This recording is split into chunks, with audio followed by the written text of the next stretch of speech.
we have new information this morning about Donald Trump, a young model coming forward, taking on a company owned by the presidential candidate. She claims she was promised she would make big bucks working for Trump's modeling agency, but that was not the case. ABC's Brian Ross is here with the story. Good morning, Brian. Well, good morning, Laura. As a candidate, Donald Trump has called for an end to abuse in a U.S. visa program that brings in specialized and seasonal foreign workers, criticizing its use by others, including the ABC parent company, Walt Disney. But it is the very program Trump has repeatedly used in his own business ventures, including one that is less known but quite glamorous. I believe in you. In a video for this year's Sports Illustrated swimsuit contest, model Mia King is running a very provocative campaign for votes. Much like the man who owns the modeling agency that represents her, Donald Trump. Beautiful. It's not well known, but his vast business empire includes a modeling agency. Trump Model Management is not considered one of the top 10 agencies, but some of his models have hit it big, including his wife Melania, who, while dating him, posed on Trump's private jet for a British magazine. Come on.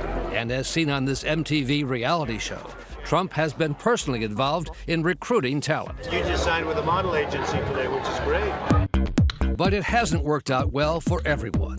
Alexia Palmer was recruited from Jamaica and brought to the U.S. by the Trump agency under a special H-1B visa program for foreign workers.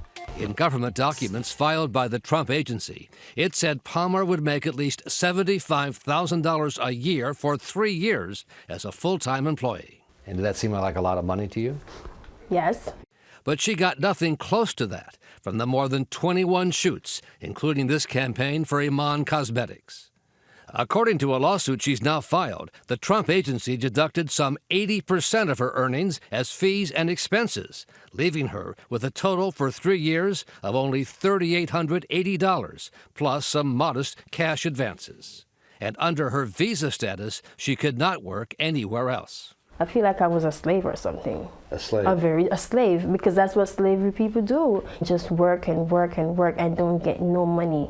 The Trump agency says it had a hard time finding work for Palmer, and that the $75,000 a year on the form was just an estimate. Trump General Counsel Alan Garten. There was no employer-employee relationship. Except you checked the box that said full-time employee. Well, because that's what the form requires. But it wasn't true.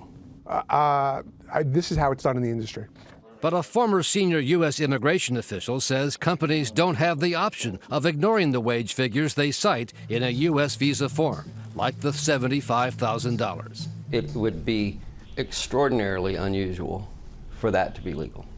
The Trump agency has brought more than 100 young models to the U.S. under the H-1B visa program, the very program Trump, as a candidate, has criticized others for using as a cheap labor program. So 22-year-old Alexia is going to take on Donald Trump. Yes, and I know I'm going to win because this is very unfair. Alexia Palmer says there are other Trump models like her, but they're afraid to come forward to take him on, in part because once they leave the Trump agency, their H-1B visas expire, and if they stay in the U.S., they are subject to deportation. Wow. So, okay. Thank you, Brian. Thank you, Brian.